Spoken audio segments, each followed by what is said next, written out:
सुन के नाम आया, मैं तो सुन के नाम आया, सुन के नाम आया, मैं तो सुन के नाम आया। शिवधारा के बाबा शिव भजन में झोली भरने आया। जय जय शिवधारा, जय जय शिवधारा।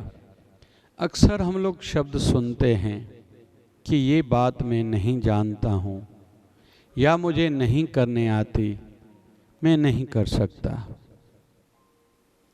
ये बात वैसे तो घर परिवार में, मित्रों में, पंचायतों में, एसोसिएशंस में, गुरु स्थान पर, फिर सरकारी विभाग जितने भी हैं, चाहे मंत्रालय हो, कारपोरेशन हो, या फिर कैबिनेट मिनिस्टर्स जो भी हैं, तो ये शब्द जब भी हम लोग सुनते हैं, मुझे ये नहीं आता, तो पहले करना सीखो। जिसको जो काम करना है वो करना ही चाहिए। जिसकी नॉलेज अपने क्षेत्र में जितनी होनी चाहिए, अगर कम है तो बढ़ाओ, सीखो, पूछो, समझो। अलग अलग आजकल तो युग अच्छा है माध्यमों से।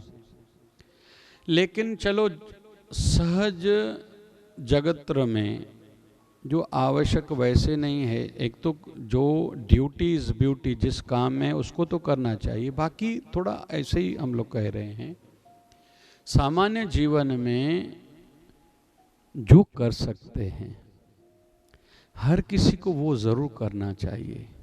जो नहीं कर सकते, चलो नहीं कर सकते।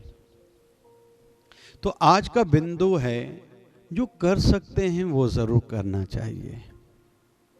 वैसे तो करने वाला जो भी हो, कहते हैं ना कि एक बार अरस्तु से पूछा गया कि आप इतना ऊपर उठे, उसके पीछे क्या रहस्य है?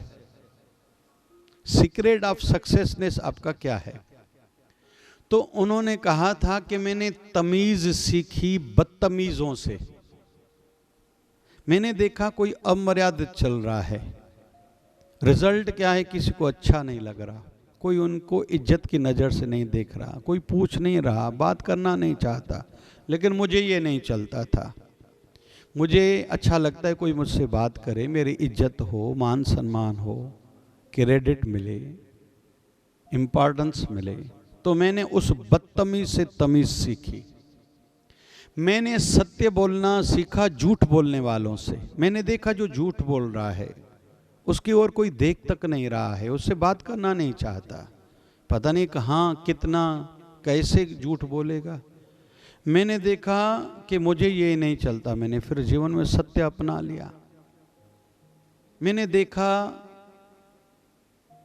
कि कोई नफरत करने वाला है ना, मैंने उनसे प्यार करना सीखा। ये क्यों नहीं किसी को अच्छा लग रहा है? इसके जीवन में नफरत बहुत है। मैंने देखा मुझे ये नहीं चलता, मैं प्यार दूंगा और प्यार पाऊंगा, मुझे प्यार चाहिए। मैं प्यार से ही बात करना चाहता हूं, बात सुनना भी प्यार वाली ही चाहता हूं, गिव एंड टेक वाला हूं मैं। तो मैंने नफरत वालों से प्यार सीखा। ऐसे ही पूरा अपना विवरण बताया। तो सीखने वाला हो, संसार तो एक किताब है, हर दिन एक कागज है हमारी जिंदगी का, यो भरता है। और कैसे भरते हैं, क्या उसमें लिखते हैं या लिखाते हैं, ये तो हमारे ऊपर डिपेंड है। कहते हैं चित्रगुप्त हमारे कंधों पर बैठे हैं, जो हम कर्म कर रहे हैं वो चित्रगुप्त लिखता जा रहा है। और ऐसी मान्यता है 14 देवता हमारे शरीर में वास करते हैं, जो साक्षी हैं। रोटी हजम हो रही है, जठरा अग्नि डाइजेस्टिव सिस्टम के माध्यम से, सूर्य नारायण की कृपा ही तो है। तभी तो चतुर्मास में कहते हैं 4 मास अगर सूर्य नारायण का दर्शन खुले रूप में नहीं होता, बादल बारिश होती है, तो खाना कम कर दो। यावरी सूर्य जब तक उगा हुआ है तब तक ही खाते रहो, सूर्य ढले रात को खाना बंद कर दो, सवेरे सूर्य उभरे उगे दर्शन हो सनसेट के साथ, डिपेंड रखो अपना भोजन, खाना पीना, सूर्य उगा खाना शुरू करो, सूर्य ढला खाना बंद कर दो, बीमारियां होंगी ही नहीं। और जैन धर्म वाले इस नियम को आज तक पालन कर रहे हैं, और जो जो इसका नियम पालन करता है वो सुखी रहता है, स्वस्थ रहता है। तो सूर्य नारायण भी हमारे अंदर हैं, चंद्र नारायण भी है, अग्नि देवता भी है, आदि आदि। तो चित्रगुप्त हम जो कर्म करते हैं वो लिखते हैं, उसी समय साक्षी रहते हैं। 33 करोड़ देवता ऐसे बोले जाते हैं, सूर्य देवता, चंद्रमा देवता, अग्नि देवता, जल देवता, इनके हम साक्षात दर्शन करते हैं, अनुभूति होती है पवन देवता की। धरती का देवता ब्राह्मण को माना जाता है, और कहते हैं कि 33 करोड़ देवताओं का वास है गौ माता में। हमारा धर्म बहुत ऊंचा है। तो विषय चल रहा है, हम जो नहीं सीखे सीखें, लेकिन जो आज का बिंदु है, जो कर सकते हैं वो जरूर करना चाहिए। हम हेल्पिंग नेचर वाले हों, कहीं भी हों, पुरुष हों या नारी हों, राजा हो या रंक हों, साधु हों या संसारी हों, श्रेष्ठ वो है जिसकी हेल्पिंग नेचर है, सहयोगी स्वभाव है, किसी के काम आना स्वभाव है। नहीं, भले साधु है, अगर नहीं है तो इतना ऊंचा उसको कोई नहीं मानेगा। अगर संसारी उसके विपरीत सामने खड़ा है, सबका सहयोग करता है, हेल्पिंग नेचर, वो श्रेष्ठ है। हाँ, वृक्त महापुरुष एक अलग विषय है फिर, लेकिन सहयोगी स्वभाव हो, उपयोगी बने, किसी के काम आने वाले बने।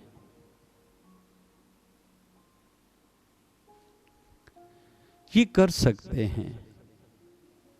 हाथ जोड़ के अभिवादन करना, ये कर सकते हैं, तो क्यों नहीं करें? शिष्टाचार क्यों भूलें? कोई भी हमारे यहाँ आए, हमारे घर में, ऑफिस में, कहीं भी फैक्ट्री में, स्माइल से उनका स्वागत करें। आइए जी, विराजिए। हमारे सदगुरुदेव भगवान 1008 सदगुरु स्वामी शिव भजन जी महाराज का ये नियम था। जो भी अतिथि आए, मेहमान आए, पहले तो हाथ जोड़ के सिर झुका के स्वागत करो। कौन है, इसके झंझट में ज़्यादा नहीं पड़ो, फिर बिठाओ। ज़्यादा नहीं खिला सकते, एक बिस्किट, एक पापड़ी से ही जल दो, भली मटके का दो। संभवतः है समय के अनुसार, टाइम के अनुसार पानी पिलाओ, छाछ पिलाओ, शरबत पिलाओ, चाय पिलाओ, जो भी समय, रात का समय है दूध पिलाओ। फिर भोजन का समय है, भली दाल रोटी खिलाओ, दाल चावल खिलाओ, प्रेम से खिलाओ, आदर से खिलाओ, रेस्पेक्ट दे के खिलाओ। सत्संग का समय है, निवेदन करो, चलिए सत्संग में। रात रहना चाहता है, थोड़ी यथासंभव व्यवस्था दो, उनकी ज़रूरत की चीज़ें उनके लिए उपलब्ध कराओ।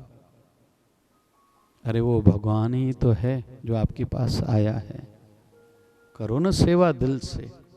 अवसर का लाभ लो, अवसर को पहचानो। केवल बाहर घूमने से, तीर्थों पर जाने से नहीं होगा, पुण्य मिलेगा। भगवत प्राप्ति करनी है तो ये मार्ग है ना, संतों की वाणियाँ, जो शिक्षाएं मिल रही हैं, सामने जो बनाया है, इससे ज़्यादा कोई सेवा होती है क्या? मेहमान आया है, भूखा है, आप आंखें बंद करके ध्यान में बैठ गए, ये कोई बाबा जी कहते थे ध्यान नहीं है। पहले उनको जो चाहिए उनको उपलब्ध करा के दो, फिर ध्यान में बैठ जाओ। मनाए क्या? हम लोग कर सकते हैं, स्माइल दे के, मुस्कुराहट से स्वागत करें, कर सकते हैं और करना चाहिए। किसी को पानी पिला सकते हैं, घर में कोई रोटी खा रहा है, कोई बाहर से आया है, प्यासा है, हम कहीं भी फैक्ट्री में बैठे हैं, व्यवस्था करें, दुकान पे बैठे हैं, स्कूल कॉलेज में, यथासंभव जहाँ जहाँ जो हो, बाहर यात्रा में जा रहे हैं, नज़दीक कोई आया है, स्माइल से बात करो, पानी पूछो, पानी दो। भोजन का समय है, भोजन लाए हो, खुद खाओ, दूसरों से भी पूछो। सच्चा धार्मिक तो ये है ना। सच्चा धार्मिक इसका नाम नहीं जिसके हृदय में नफरत भरी पड़ी है, मैं इससे बात क्यों करूं, ये तो दूसरे धर्म वाला है, दूसरे पंथ दूसरे संत से जुड़ा है, दूसरे देश वाला है, दूसरे जाति वाला है, दूसरी संप्रदाय वाला है। नहीं भैया, जो कर सकते हो करो। बहुत देखा जाता है घर परिवार में, मित्रों में, फ्रेंड सर्कल में, गुरु स्थानों पर भी पहले सामने वाला बात करे। अरे आप करो ना बात। घर में लड़ाई झगड़ा हो गया, लीव इट, रात गई बात गई वाला स्वभाव बनाए। सवेरे पति पत्नी, बच्चे, माँ बाप, छोटे बड़े इंतजार कर, पहले सामने वाला झुके बात करे। आप बात करो भाई। सच्चे धार्मिक बनना चाहते हो, गुरुदेव की, अपने इष्ट देव की कृपा पाना चाहते हो, ऐसे तेरे मन में है ना कि शिवधारा वाला बाबा मुझ पर राजी रहे, ऐसे काम करो, बाबा जी की कृपा हो जाएगी। खुद बात करो, 2 कदम आगे बढ़ो। कर सकते हो तुम। तरक्की उन्नति चाहते हो, जहां भी काम करते हो, जितनी ड्यूटी तुम्हारी है, सपोज 8 घंटे तुम्हें काम करना है, 8.5 घंटे काम करो। काम अधूरे में दूसरे छोड़ के जा रहे हैं, तुम आधा घंटा ज्यादा कर काम में बैठ के काम पूरा करके जाओगे ना, मालिक राजी होगा। यहाँ वाला, दुनिया वाला भी, ऊपर वाला भी, तेरे गुरुदेव की भी तुझ पर कृपा होगी। कैसे उन्नति होती जाएगी, कैसे तेरे बंद दरवाजे खुलते जाएंगे, तेरे रुके हुए काम होते जाएंगे, तुझे तक पता नहीं चलेगा, दूसरों को तो आश्चर्य होगा ही होगा।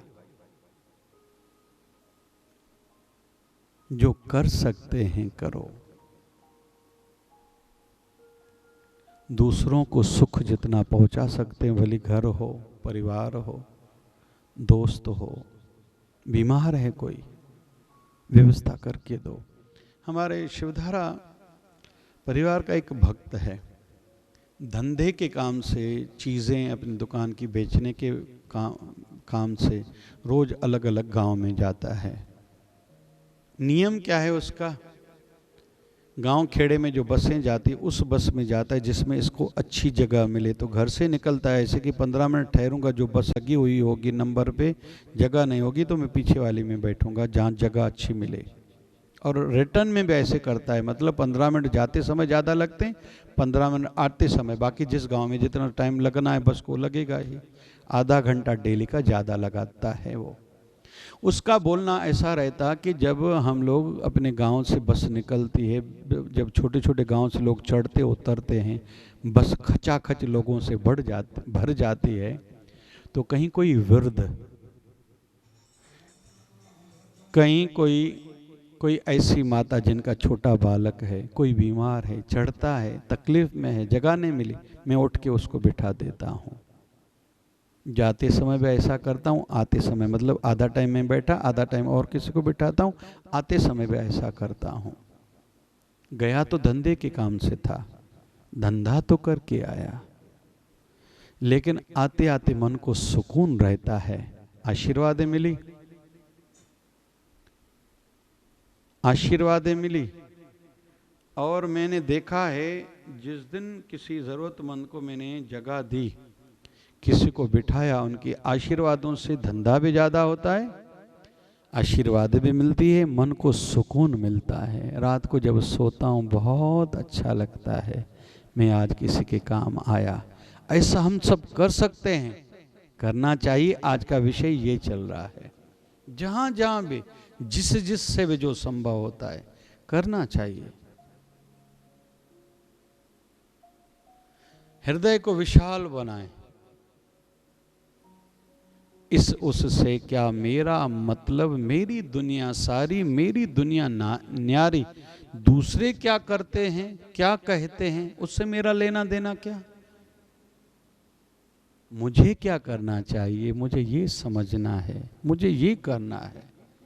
मेरे गुरुदेव की आज्ञाएं जो मिली, मेरे परिवार के, मेरे बुजुर्गों ने, माँ बाप ने जो संस्कार सिखाया, मैं अंत समय तक उस पर ही डटा रहूंगा, बना रहूंगा।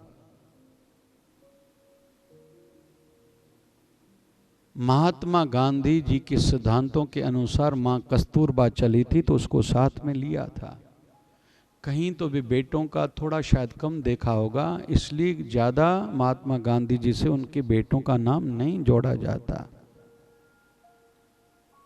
और ऐसे कई संतों के भी जीवन में देखा जाएगा। संतान उनकी उनके नक्शे कदम पर उनके कहे अनुसार नहीं चली, उन्होंने कोई ज़्यादा अधिकार उनको नहीं दिए, उनके लिए अलग व्यवस्था करी होगी, करनी चाहिए, वो अलग विषय है, लेकिन परिवार को फिर नज़दीक आने नहीं दिया।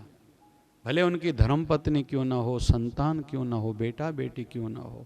उसके विपरीत कई संतों या राजनीतिक दलों में भी देखा जाता है, कोई योग्य है, जुड़ा है, नज़दीक आया है, आइए, ये आपकी धरोहर है और ये नियम होना चाहिए। केवल मोहवश अंधा नहीं बनना चाहिए, जैसे धृतराष्ट्र बना था, सिखाया था धृतराष्ट्र को छोटे भाई विदुर ने। फल क्या उनको मिला? दुर्योधन ने उनको अपनी जॉब से, जो मंत्री थे, निकाल दिया। तकलीफ में था विदुर, लेकिन फिर भी सिद्धांत नहीं छोड़े। और विदुर नीति में शब्द आता है, जिनके जीवन का बेस धर्म है उनके ही जीवन में सुख बना रहेगा। दुर्योधन कोई कम शक्ति वाला नहीं था, वरदान प्राप्त था, श्वास भी शरीर से तब निकलेगा, मरेगा भी तब जब हृदय में तकलीफ होगी, दर्द होगा और लपों पर मुस्कुराहट होगी। और ऐसी दशा में कई दिनों तक तो पड़ा रहा था, फिर मरा था दुर्योधन। उनके पिता, जिसका नाम है धूर्त राष्ट्र, धूर्त मतलब अंधा, जो राष्ट्र के लिए अंधा है, संपत्ति के लिए, राज्य के लिए अंधा है। मैं राजा बनूं और मेरा बेटा राजा बने, योग्य मेरे भतीजे राजा न बने, बस इतनी सोच के कारण खुद भी खत्म हो गया। 100 के 100 बेटे भी मारे गए कौरवों के।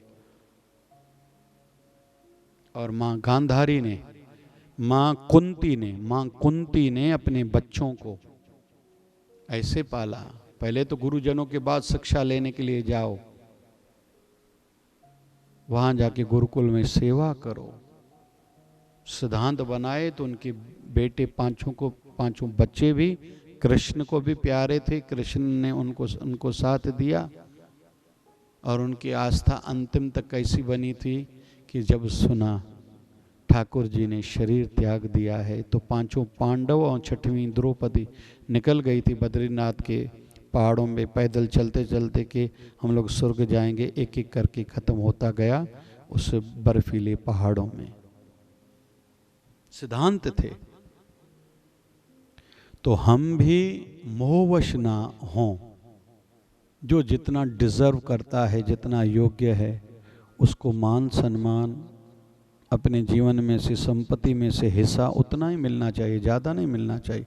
नहीं तो धर्म के नाम पर किसी संस्था में देके जाओ, सेवा कार्यों में देके जाओ। तो आज विषय चल रहा है, जो कर सकते हैं करना चाहिए। हम लोग अपना बर्थडे हो, मैरिज एनिवर्सरी हो, विवाह वर्षगांठ हो, बच्चों का जन्मदिन हो, बड़ों की पुण्यतिथि पर किसी हॉस्पिटल में जाएं, कि किसी अनाथालय में, वृद्धाश्रम में जाएं, किसी मंदिर मठ में जाके भंडारा कराएं, वहाँ पूजा करें, पूजा कराएं बच्चों के नाम से, अपने नामों से, बड़ों के पितरों के नामों से। ये कर सकते हैं, करना चाहिए। धर्म को बढ़ावा दें, आशीर्वादें प्राप्त करें, ये कर सकते हैं, जरूर करना चाहिए। किसी को मार्ग देना, अक्सर बहुत लोग संकोच सोच वाले रहते हैं, किसी को मार्ग नहीं देते, रास्ता नहीं देते, सिखाते नहीं, बताते नहीं, समझाते नहीं। और विशेष रूप में हम लोग मेट्रो सिटीज़ में, विशेष तौर पर बम्बई आदि को देखें, कोई किसी एड्रेस पूछता है, बात तक नहीं करते, ऐसे लगता है भैया ये बहरा है क्या, या मुझे अछूत समझा है क्या। किसी से बात करो, लोग बताते तक नहीं, देखते तक नहीं, बात करो तो इधर मुड़ के नहीं देखते।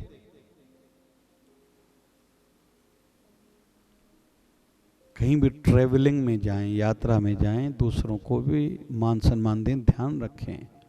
केवल मैं सुखी बैठा रहूं, आजकल ऐसा है, ट्रेन में, मेट्रो सिटी में देखा जाता है, ट्रेन में बैठ मोबाइल पर खेलेंगे, साथ में कोई रो रहा है, दुखी है, पीड़ित है, उसकी ओर देखते तक नहीं है। कितने समय से बैठा है, खड़ा है, तुम बैठे बैठे थक गए, वो खड़ा होके थक गया है, थोड़ी जगह दो उसको, खुद खड़े हो जाओ भैया।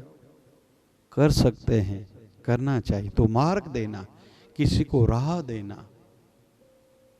इसलिए मैं निवेदन बार बार करता हूं, संत एक नाम दान देते हैं, दूसरा ज्ञान दान देते हैं। इसलिए तो भगवान मानते हैं, उनके चरण भी पूजे जाते हैं आज भी, उनके शरीर न रहने के बाद भी। ज्ञान दान देते हैं, जीवन भर में जो इकट्ठा किया एकदम देते जाते हैं, वाणियों में, सत्संग में, कथाओं में, रखते नहीं किताबों में माध्यम बना के। और यहाँ विपरीत संसार में देखिए कोई भी अपने सीक्रेट्स ऑफ सक्सेसनेस नहीं बताता, लेकिन संत बताते हैं, इसलिए संत पूजे जाते हैं। काम तो सामाजिक सेवक भी करते हैं, कई सोशल संस्थाएं भी करती हैं, लेकिन उनको कोई पूजता नहीं, पूछता नहीं बाद में। कोई अमुक संस्था का प्रेसिडेंट है, आज कोई नहीं पूछता, लेकिन संतों को पूजा जाता है। क्यों? वो मार्ग जितना जान गए दूसरों को देने में देरी नहीं करते। आओ भैया ध्यान सिखाऊं, आओ जीवन जीने का ढंग सिखाऊं, प्यार करना सिखाऊं। नफरत कोई करे फिर भी उसको प्यार कैसे दिया जाता है, कोई पत्थर मारे फिर भी उसको प्रभु रूप जान के प्रणाम कैसे किया जाता है, सिखाते हैं। ये हम सब कर सकते हैं, जरूर करना चाहिए। अपनी पद का, प्रतिष्ठा का, पढ़ाई का, पैसे का, परिवार का सदुपयोग करें, उनसे दूसरों को सुख क्या पहुंच सकता है। कोई हॉस्पिटल बना के जाएं, हमारी शिवधारा धाम में मल्टी स्पेशलिस्ट हॉस्पिटल जल्दी बनेगी। भावना ये है, हम तो सदैव शरीर करके नहीं रहेंगे, लेकिन संसार को सुख मिलता रहे, यह भाव से बनाया जा रही है। जबकि शिवधारा नेत्रालय में रोज कईयों की आंखों की जांच होती है, ऑपरेशन होते हैं, कम पैसों में ऊंची क्वालिटी का काम दिया जाता है। बड़ी बड़ी डिग्रियों वाले डॉक्टर्स वहाँ बैठे हैं। हर महीने में कई स्वास्थ्य शिविरें, निशुल्क हेल्थ चेकअप कैंप्स होते हैं सब जगह, जहाँ भी जाना रहता है हमारा। और फुल बॉडी मशीन लेके चलते हैं, कहीं भी जाते हैं, ज़्यादा नहीं कर पाए वहाँ उस नगर के डॉक्टर नहीं जुड़ पाए, किसी भी कारण से व्यवस्था नहीं हो पाई, फुल बॉडी चेकअप निःशुल्क किए जाते हैं। घर के उपायों के माध्यम से बड़ी से बड़ी बीमारी का उपाय निवारण उनको बताया जाता है। सब हम कर सकते हैं, करना चाहिए। दूसरों को उत्साहित करो, भैया मॉर्निंग वॉक करो, बीमारी से बच जाओगे। अरे भैया रोटी खाने के बाद 1 घंटा तक पानी नहीं पियो, आधा घंटा पहले पानी नहीं पियो, बीमारियां खुद आपका शरीर आपको ठीक करेगा। रात को सोने से 3 घंटे पहले पानी पी लो, भोजन खा लो, फिर 1 घंटे के बाद पानी पियो, आपका शरीर आपको ठीक रखेगा।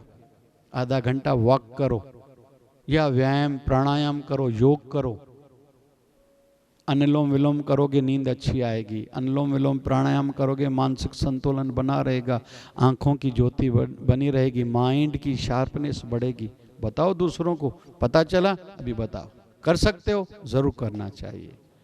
रोज़ 5 तुलसी के पत्र खाओ भी सही, जल भी चढ़ाओ, धन में बढ़ोतरी होगी। पुरुष हो तो कन्या चढ़ाएगी, अच्छा वर घर मिलेगा, गृहिणी चढ़ाएगी, विवाहित बहन चढ़ाएगी, वर घर में सुखी रहेगी। तुलसी की मट्टी का जो तिलक लगाएंगे अकाल मृत्यु नहीं होगी। पता चला? दूसरों को बता सकते हो? ज़रूर बताओ।